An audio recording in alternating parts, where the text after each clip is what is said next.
The Bronzeville community has been at the center of a series of school actions that seek to close, consolidate, or turn around area schools. Moves that have thus far intensified a lingering feeling of distrust among Bronzeville residents. On January 31st, 2012, Jean-Claude Brizard, the new CEO of the Chicago public school system, was invited by 3rd Ward Alderman Pat Dowell to her quarterly principal's breakfast held at Beethoven Elementary to allow educational leaders in the ward a chance to hear in greater detail how the proposed longer school day and other proposed actions will impact their ability to educate the children of Bronzeville. We have a tiny arts program and we'd like to flourish that. And he's with us for about an hour here this morning, and I want you all to take the opportunity to listen and to ask questions. You know, I try to do these breakfasts every quarter, and I'm glad to see that so many of you showed up today. We're fortunate to have Mr. Brizard here with us. I am truly honored to welcome CEO Jean-Claude Brizard and Alderman Pat Dowell and all the dignitaries from CPS. So thank you so much, Alderman Dowell. We are very proud to serve as a neighborhood school, even though we try to compete with selected enrollments and we are holding our own. So if you have a moment after today, just look us over and you'll see that we are a top-notch school serving urban children for CPS. Thank you and enjoy your stay. CEO Brizard continually emphasized the importance of parents in the educational process. So for me, the third pillar is the most difficult, but one we have to get to create a city of demand parents who are going to demand the hell out of us to make sure that we remain honest about what we do. I mean, if you have children, you put them in the school, you know how to access the system, right? You know how to move it and get what you want. You know how to move to the right neighborhood to get the school you want. All the above, right? We make it very different. Brizard also attempted to dispel the notion that the district under his leadership and Mayor Emanuel is obsessed with selective enrollment in charter schools. So ultimately we came to one, I think, fundamental conclusion. Every parent wants to have a good school to send their kid. They want a good community school, they want a good neighborhood school, right? I think, and I said this on Saturday, which made a lot of news, it wasn't the first time I've said it, that I think we have an obsession with selective enrollment. I have nothing against selective enrollment schools, nothing whatsoever, right?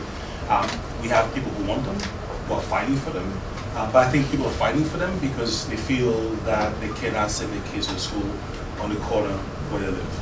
So they think the selectives is the only way to get a good school into their neighborhood.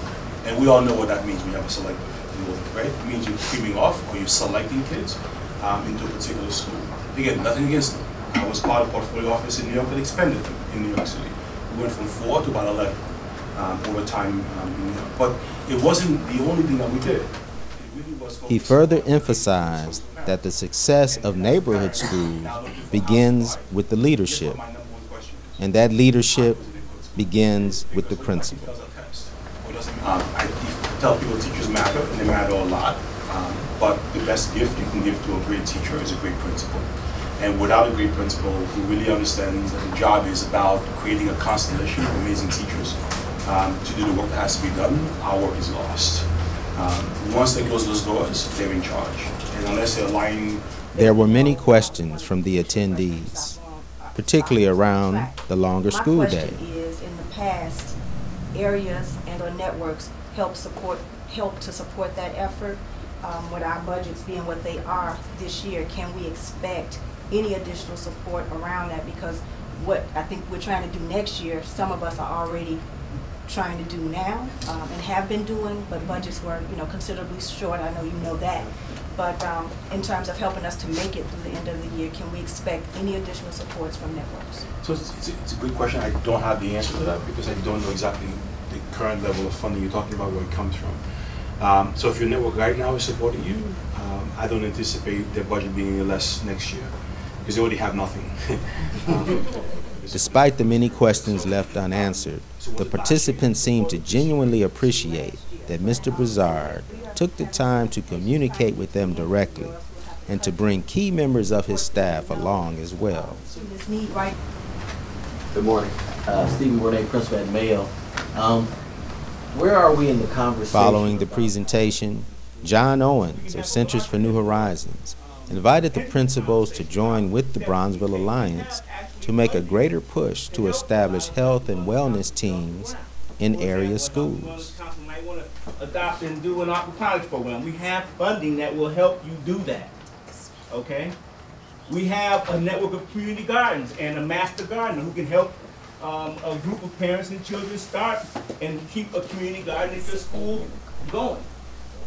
Okay? There was also a presentation on behalf of the Friend Family Health Center, which has a clinic housed in Beethoven. Friends Family Health Center has a main site on 53rd and Cottage Grove, as well as here at Beethoven. The clinic here serves the community as well as students in Beethoven. What we are hoping to do is to expand the services to our network schools, including physical. To close out the morning, Beethoven Principal Stewart invited the attendees on a tour to view the results of a recent multi-million-dollar renovation of the school. The icing on the cake was a performance by the Beethoven and Overton drill team under the tutelage of Captain Michael.